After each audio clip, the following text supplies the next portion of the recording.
let's dive into this epic Ravenfeast battle report, a fight for honour. If you've ever dreamed of leading your warband to pillage monasteries, then first you need to be the best. So get ready for an action-packed duel of leaders. In this wargame, players are thrown into the midst of a fierce clash for honour. The stakes are high and the tension is palpable as both sides prepare for the ultimate showdown. Both players have 12 warriors watching and cheering from the sidelines whilst their leaders fight to the death in the centre. Each time a leader takes a wound, all of his men take a morale check.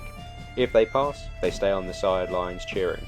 But if one of the men fails, then filled with adrenaline and anger, the whole warband charges to attack the other group. Both leaders in this game have 3 wounds, whilst their men have 1 each. It all started from spilt ale. What a waste. There is a murderous cheer. Both warbands are leering at each other, staring at each other, yelling. They want blood. They want their leader to be the one that wins. They want the glory.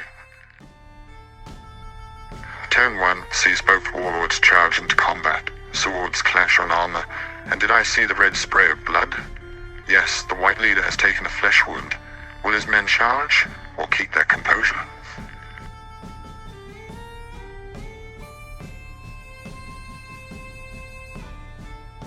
As turn 2 begins, having seen their leaders suffer, the yells, the cries, the hatred from the white band grows louder as they lose control and charge towards the enemy, wanting to rip them apart.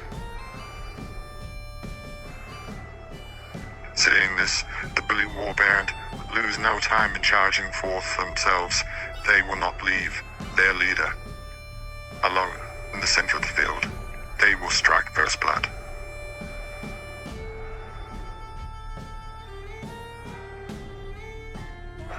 Despite the noise around them, in the center of the field there is an area of almost silence. 2 men eye each other. Whilst everyone else is losing their heads, our leaders, veterans of many battles, remain calm and focused, feinting, moving and striking fast. But other than the crash of sword on sword, no further wounds are taken this turn.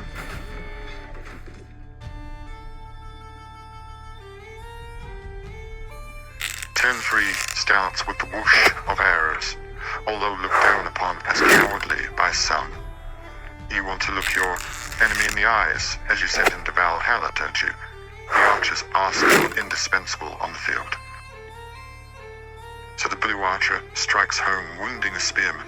Then the white archer seeing his friend hit returns fire, landing a solid hit on the blue lord's bodyguard, but unfortunately it does not penetrate his hard armor. In the center, both leaders carry on their dance of death. With a quick thrust, the white commander plunges his sword into a weak spot on his opponent's armor. Red ichor drips down.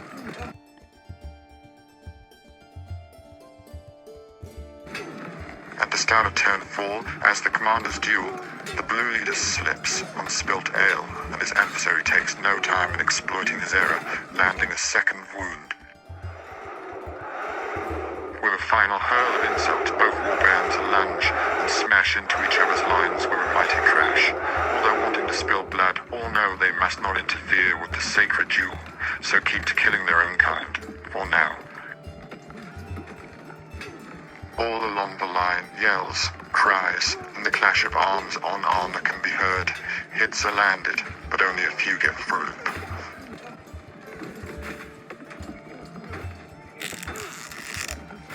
It should have been civil, 1 man versus 1 man to the honor of both forces.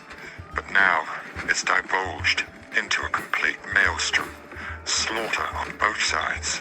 None expected this. As turn 4 comes to an end, the slaughter has been pretty horrific. More blue have been wounded and killed than on the white side this turn, and the writing, you could say, is on the wall, or more precisely, on the shield.